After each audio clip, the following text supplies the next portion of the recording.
Assalamualaikum warahmatullahi wabarakatuh. Waalaikumsalam warahmatullahi wabarakatuh. Kembali lagi di mata kuliah Project Management Management. dan kali ini kita telah memasuki pada pertemuan yang keempat. Keempat, Betul, ya. Ibu Ati? Ya, betul Masih sekali. bersama dengan saya, Mandara Matusin Lubis dan Ibu Ati Lucia. Ya, Baik, Ibu Ati Lucia, langsung saja kita menjelaskan tentang pertemuan 4 ini, apa yang akan kita bahas. Silakan. oke. Nah, untuk di pertemuan 4 kita mempelajari tentang namanya agile. Nah, Oke, di sini agile. kita lebih fokus ke agile. Kalau sebelumnya kan kita masih membahas tentang overview-nya. Overview-nya, Ya. ya betul. Nah, terus sering disinggung agile terus waterfall. Nah, itu apa sih? Nah, kalau Ya. misalnya ini langsung masuk ke dua metodologi. Jadi agile dan waterfall itu dua metodologi atau suatu cara berpikir. Iya. Ya. Nah, di sini kita menjelaskan dulu tentang agile. Agile itu apa? Nah, di sini sebelum masuk ke materi kita bahas tentang dulu capaian pembelajarannya. Nah, diharapkan mahasiswa ini mampu memahami tentang agile mindset atau metodologi tadi. Lalu tujuan agile-nya ini apa? Manfaat agile, jenis-jenis agile, kelebihan dan kekurangan, lalu menentukan kita itu mau memakai pendekatan agile atau pendekatan yang waterfall. Iya. Oke. Nah, kita perlu tahu dulu nih ada 5 di sini ada 5 bagian yang perlu kita tahu tentang agile. Nah, yang pertama itu adaptasi. Jadi di sini agile itu membutuhkan adaptasi yang cepat dalam menghadapi setiap perubahan. Nah, Oke. seperti yang sudah disinggung sebelumnya bahwa kalau misalnya kita menggunakan ada proyek dan proyek itu relatif lebih cepat untuk berubah, kita lebih baik menggunakan metodologi agile. Iya. Agile. Lalu kita menggunakan namanya harus tahu Agile Manifesto atau konsep-konsep dari metodologi Agile ini. Dan selanjutnya untuk Agile itu dia cepat dan berkualitas. Jadi walaupun pengerjaannya itu cepat, ada durasi waktunya dan terdeadline dan ada bagian-bagian lainnya. Nah, itu dia juga harus bisa memberikan kualitas. Jadi ingin memberikan kepuasan kepada kliennya. Nah, itu jadi harus cepat tapi juga berkualitas. Lalu ada proses yang berulang atau iteratif. Jadi proses pengerjaan ini pengerjaan proyeknya dilakukan secara berulang. Nah, di mana ada aturan dan solusi yang disepakati. Jadi antara si klien dan si development. Iya. Nah, lalu si agile ini jangka waktunya ini relatif lebih pendek. Jadi kalau misalnya orang tanya agile itu apa sih? Ya berarti kita bisa sebutkan 5 komponen nih ya. Agile itu adaptasi. Agile itu punya agile manifesto. Kemudian agile itu cepat dan berkualitas. Lalu agile itu iteratif dan terakhir agile itu biasanya jangka waktunya pendek atau singkat ya. Betul. Oke. Nah, tadi kita bahas tentang Agile Manifesto. Nah, di sini kita perlu mengetahui ada 12 prinsip utama dari metodologi Agile. Nah, yang pertama tadi ada cepat dan berkualitas. Nah, di sini yang pertama ini menekankan pada kepuasan dari klien. Jadi, klien itu dijadikan prioritas utama. Misalnya, klien ingin suatu project yang bagus tapi juga cepat. Nah, ini juga harus didiskusikan antara si pengembang dengan si kliennya. Iya. Gitu. Berarti fokus utamanya tetap kepuasan dari kliennya ya. Okay. Betul. Lalu yang kedua ini menerima segala perubahan. Jadi sewaktu-waktu ketika klien ini ingin menjadi pengen berubah nih untuk proyeknya. Nah, ini bisa segera diperbaiki untuk di agile. Karena kan biasanya pasar ataupun konsumen sekarang itu cepat sekali perubahannya ya. Keinginannya juga cepat berubah. Seperti kalau kita tahu dulu Gojek, pertama cuma ada GoRide kan, GoRide sama GoSend kan dulu awal-awal. Kemudian berubah, sekarang udah ada GoFood, lalu ada perubahannya lagi ada GoShop gitu kan. Nah, itu contoh dari agile kan. Jadi kita nggak saklek hanya pada GoRide aja gitu, GoSend aja, tapi juga ada GoFood gitu. Iya, disesuaikan dengan kebutuhan si konsumen atau klien.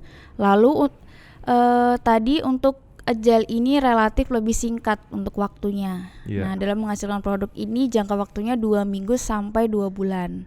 Tetapi tetap kualitasnya itu perlu diperhitungkan. Dan yang keempat itu terjadi proses kerjasama yang baik antara si pengembang mungkin aplikasinya dengan pebisnisnya gitu. Jadi selama proyek yang berlangsung tuh tetap harus ada kerjasama. Betul. Selalu tiktokan, selalu komunikasi gitu. Jadi si pebisnis butuhnya mau apa nih? Ini di pasar lagi seperti ini nih, tolong dibuatkan yang seperti ini gitu. Begitu juga si pengembang juga harus selalu mendengarkan apa input-input dari si pebisnis. Iya. Lalu yang kelima ini membangun suasana lingkungan yang berisi orang-orang yang bermotivasi tinggi. Jadi harus punya kayak satu tim yang benar-benar kompak bahwa satu ngerjain semuanya juga ngerjain. Iya betul. Gitu. Dan juga mereka selain hanya mengerjakan tas-tas atau tugas-tugasnya, mereka punya motivasi untuk mencapai tugas tersebut dengan lebih cepat dan juga lebih berkualitas, lebih baik. Karena ini kan proses kerjanya itu cepat, jangkanya pendek. Jadi mau nggak mau mereka harus kerja cepat juga. Nah, lalu selanjutnya ada komunikasi secara langsung. Jangan dibutuhkan dibutuhkan dalam proses pengembangan aplikasi tadi. Oke, lalu selanjutnya ada software ini yang bekerja dengan baik sempurna merupakan sebuah ukuran dari kemajuan proyek. Jadi kalau misalnya kita meluncurkan suatu proyek dalam bentuk menghasilkan aplikasi, ternyata aplikasinya itu crash.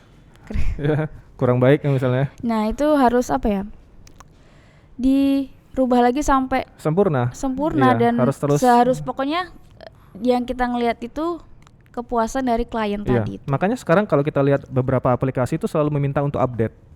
Itu adalah salah satu proses agile. Jadi aplikasi yang sudah dibuat itu masih belum sempurna, jadi perlu ada update lagi sehingga kita request update biasanya aplikasi. Kita update, nanti ke depan beberapa bulan lagi update lagi. Nah itu adalah tujuan untuk mencari sempurna itu. Oke. Nah selanjutnya metode agile dapat mengembangkan produk secara berkelanjutan. Jadi kalau misal berkelanjutan dari dukungan setiap pihak.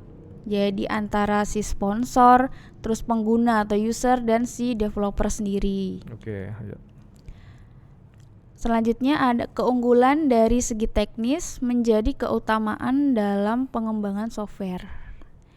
Jadi ini kalau di dalam agile kan fleksibilitas ya. Jadi timnya juga lebih fleksibel, nggak seperti waterfall yang timnya sudah saklek, mereka handle ini handle itu.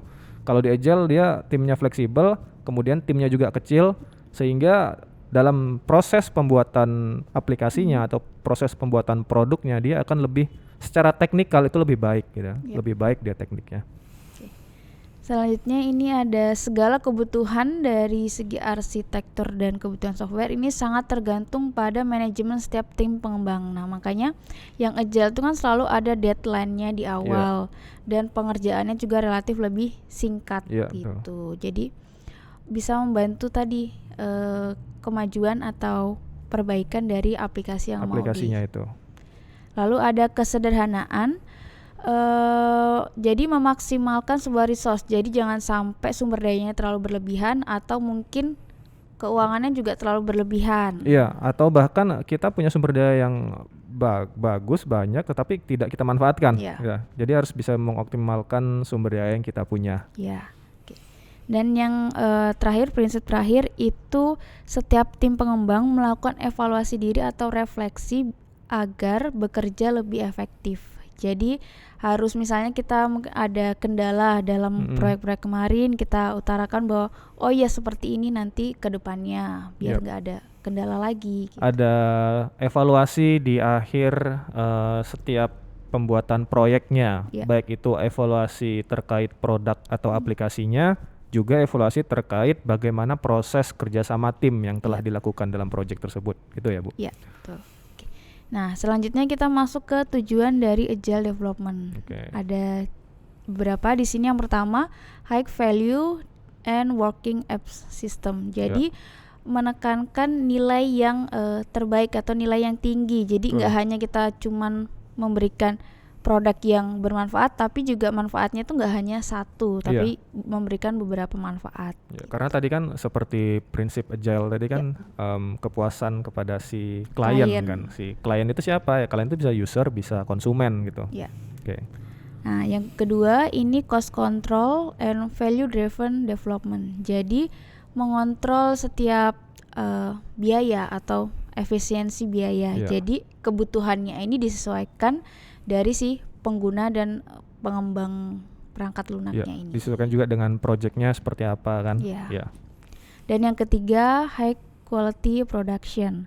Kualitas dari produk perangkat lunak ini tetap harus dijaga. Iya, betul. Jadi selain nilainya juga tinggi, kualitasnya juga harus tinggi dari produk atau aplikasi yang dibuat ini dari tim project ini.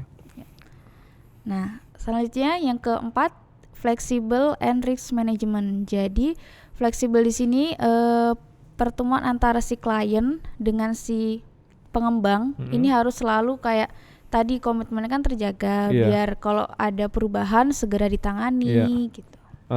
Yang jelas di sini kelihatan untuk manajemen risikonya lah ya, melihat ketika ada sesuatu yang kok kayaknya kurang pas ini aplikasinya atau ada masalah nih aplikasinya, itu harus segera selalu ditindaklanjuti dengan bagaimana kita memanage risiko-risiko yang akan terjadi ke depannya dengan semua tim yang ada, baik itu tim development, tim project manajernya dan juga stakeholdernya gitu. Nah, selanjutnya ini ada yang kelima, collaboration. Jadi proses kolaborasi yang dilakukan setiap tim pengembang untuk mendiskusikan feedback yang diberikan klien. Jadi klien tadi kan mengutarakan apa yang diinginkan. Nah, ini tim pengembangnya itu tetap berkolaborasi antar di timnya itu tadi. Iya, masih lanjutan dari yang nomor 4 tadi kita harus tetap selalu kolaborasi. Dan yang keenam ini ada self-organizing dan self-managing teams. Tujuannya itu pengembang diberikan akses untuk memanage diri sendiri dalam urusan si softwarenya itu tadi. Betul, karena kan Agile ini timnya enggak besar, jadi masing-masing orang itu harus tahu dia tuh harus ngerjain apa. Kemudian harus tahu job desk-nya. Jobnya itu apa. Kemudian selain dia paham tentang job desk-nya, dia juga paham tentang job desk temennya. Jadi kalau misalnya temennya ada misalnya kok terhambat kerjanya, dia tahu ternyata terhambatnya di bagian ini. Dia mungkin ketika dia telah selesai menyelesaikan tasnya dia, tugasnya dia bisa membantu temannya gitu. Di situ proses agile gitu, nggak saklek. Nah, kita masuk ke bagian lain yaitu macam-macam framework agile. Nah, di sini bisa teman-teman lihat ada berbagai macam framework agile. Nah, untuk kebanyakan yang digunakan itu ada adaptive software development, dynamic system, extreme programming, dan yang terakhir Scrum. Nah, untuk Scrum nanti kita akan bahas lebih lanjut di materi selanjutnya. Di pertemuan selanjutnya. Nah, lalu kalau kita udah belajar tentang Agile, ini manfaatnya dalam menggunakan Agile ini apa sih? Nah, manfaatnya ini ada dari segi klien atau si user. Nah, ini memberikan feedback ke tim developer tadi biar untuk bisa mengubah fitur kira-kira sebelum dirilis ini sudah benar belum sih sesuai dengan klien? Sudah sesuai kebutuhan sama si klien belum ya? Klien atau user nih butuhnya ojek yang bisa dipesan dari rumah loh. Bukan kita harus jalan ke pangkalan lagi. Nah, itu udah sesuai belum sama aplikasi? Nah, contohnya mungkin seperti itu ya manfaat dari kliennya. Jadi si klien bisa ngasih saran, sebetulnya nggak kayak gini nih. Harus ada yang diperbaiki lagi. Kita maunya yang seperti ini, harus diganti ya. Itu manfaat yang pertama. Lalu manfaat yang kedua ini bisa dilihat dari segi vendornya, yang penyedia jasanya. Itu vendornya ini bisa mengurangi pemborosan atau difokuskan ke peningkatan efisiensi dan pengembangan si fiturnya itu sendiri. Jadi biasanya di dalam project management menggunakan Agile itu ada vendor juga ya. Vendor ini maksudnya ada tim pengembang yang ikut membantu kita. Pengembang apa? Pengembang software atau aplikasinya. Karena biasanya kan di Agile ini timnya kecil. Kita tetap butuh bantuan dari tim luar untuk membantu mengembangkan dari sisi software development-nya gitu. Makanya kita butuh vendor. Nah, selanjutnya ini developer atau yang bergerak langsung di pengembangan softwarenya itu sendiri. Jadi harus setiap hari itu ada produktif antar si developernya ini tadi, tim developernya. Lalu yang terakhir ini manfaat bagi manajer, itu mengontrol kerja dari setiap tim biar lebih baik. Nah, untuk kelebihan kita menggunakan Agile itu apa? Yang pertama itu proses pengembangan perangkat lunak ini membutuhkan waktu yang relatif lebih cepat dan resource-nya itu tidak besar karena tadi agile kan butuh orangnya tuh yang sedikit tapi geraknya cepat. Iya, betul. Lalu yang kedua, perubahan dapat ditangani dengan cepat sesuai dengan kebutuhan klien. Dan yang ketiga, klien dapat memberikan feedback kepada tim pengembang dalam proses pembuatannya. Jadi sebelum benar-benar dirilis itu harus ada feedback lagi dari kliennya. Tapi setiap metode kan pasti ada kelebihan dan kekurangannya. Nah, untuk kekurangannya itu tim pengembang harus selalu bersiap karena perubahan dari klien ini mungkin setiap waktu-waktu ada. Karena kan kita nggak bisa prediksi pasar itu bagaimana. Nah, klien itu kan bagian dari pasar, bagian dari konsumen. Nah, jadi tiba-tiba mereka butuh sesuatu yang baru nih, kayaknya kita belum pernah melakukan ini. Nah, itu harus siap. Ya, itu salah satu kekurangannya dari si agile ini. Nah, yang selanjutnya, metode agile ini kurang tepat kalau dikerjakan dalam tim dengan jumlah yang banyak atau lebih dari 20. Betul. Dan agile ini tidak cocok apabila dikerjakan oleh tim yang tidak punya komitmen bersama. Betul, karena tadi kan di awal setiap tim itu harus saling berkolaborasi, juga harus memiliki motivasi yang tinggi gitu. Jadi kalau misalnya tidak cocok satu sama lain dan tidak punya motivasi, ya itu akan jadi sebuah bumerang bagi tim agile itu. Ya. Nah, kita masuk nih. Kira-kira kita mau memilih metode agile atau metode waterfall. Nah, di sini ada semacam bagan nanti berbentuknya grafik. Nah, teman-teman di sini bisa melihat bahwa projectnya itu sesuai dari yang mana, apakah cenderung ke kiri atau cenderung ke kanan. Kalau hasilnya lebih banyak cenderung ke kiri, ini agile. Lebih cocoknya agile. Kalau yang kanan, ini lebih cocoknya ke waterfall. Nah, kalau pakai waterfall digunakan jika yang pertama kebutuhan proyek ini sudah didefinisikan dengan jelas. Jelas ya, kita mau bikin apa itu kelihatan jelas. Misalnya kita mau bikin mobil nih. Oh, bentukannya tuh udah jelas gitu. Jadi kita bisa pakai waterfall gitu, Bu ya. Lalu yang kedua, budaya organisasi kaku.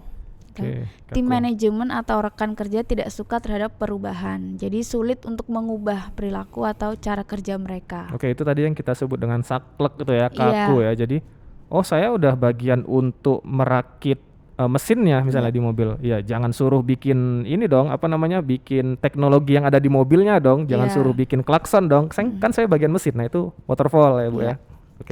Nah, yang ketiga ini SDM tidak mampu mempelajari sesuatu yang inovatif dengan segera. Nah, ini biasanya mungkin kalau sumber dayanya mungkin sudah lanjut usia. Ini kan sulit untuk mempelajari hal yang baru. Dan yang keempat, peraturan yang ketat atau ada pengawasan dari pemerintah. Nah, ini kan sulit untuk diubah. Karena ada regulasi dari pemerintah, jadi nggak semudah itu merubah project kita yang mengikuti regulasi atau kan ada regulasi. Kalau kita tidak patuh pada regulasi, itu kan akan bahaya juga dengan proyek kita. Jadi kita tetap patuh regulasi. Itu namanya agak sulit untuk berubah proyeknya. Dan yang terakhir ini proyek dengan resiko perubahan yang rendah. Jadi ketika kita mau berubah resikonya, kayaknya sebenarnya rendah nih. Nah, itu pakai waterfall. Dan pakai agile ini ketika yang pertama, kebutuhan proyek tidak dapat didefinisikan dengan jelas. Itu tadi efek atau faktor dari pasar yang berubah-ubah permintaannya atau kebutuhannya itu tidak jelas. Yang kedua, ini proyek cukup dengan tim yang kecil. Ketiga, resiko yang tinggi. Keempat, butuh kecepatan untuk segera rilis karena tadi kalau kebutuhannya nggak segera dipenuhi nanti udah ganti lagi. Dan yang kelima, tim yang berdedikasi dan ingin belajar. 6, perusahaan atau manajemen terbuka untuk bergerak secara fleksibel gitu. Tergantung lagi ada perusahaannya. Ada perusahaan yang memang tadi kaku, berarti pakainya waterfall aja. Yang terakhir mungkin ada kutipan atau quote dari Robert Kiyosaki. Kiyosaki, mohon maaf. In the real world, the smartest people are people who make mistake and learn. In school, the smartest people doesn't make mistake. Di dunia nyata, orang pintar itu yang selalu melakukan kesalahan. Kemudian dia belajar dan terus belajar gitu. Tapi kalau di sekolah orang pintar itu yang nggak bikin kesalahan gitu, kebalikannya. Jadi jangan kaget pada saat di dunia nyata kita melakukan kesalahan karena itu adalah bagian dari kita proses belajar untuk menjadi lebih baik lagi. Oke, berarti itu pertemuan keempat. Jadi kita telah membahas tentang agile ya. Iya, betul. Yang sebelumnya kita telah membahas tentang waterfall. Dan di pertemuan tadi sudah kita bahas juga kapan kita pakai waterfall, kapan kita harus pakai agile. Nah, kenapa tadi kita kasih contoh agile itu produk-produknya digital ya, seperti aplikasi ataupun software karena pada prakteknya memang sekarang ini banyak sekali produk digital yang dibuat. Kita lihat banyak sekali aplikasi-aplikasi yang muncul, entah itu dari produk jasa, penjualan baju, ojek, mobil, itu banyak sekali aplikasi baru. Makanya sekarang muncullah metode ini yang lagi ngetren gitu. Jadi nanti teman-teman mungkin dibantu untuk selalu aktif membaca berita-berita terbaru terkait industri teknologi gitu ya. Karena akan selalu berubah dengan cepat. Iya, betul sekali, Bu. Oke, Bu Ati, mungkin itu untuk pertemuan keempat kita ya. Terima kasih kepada teman-teman yang sudah menyaksikan dari awal sampai akhir. Demikianlah dari kami. Wassalamualaikum warahmatullahi wabarakatuh. Waalaikumsalam warahmatullahi wabarakatuh.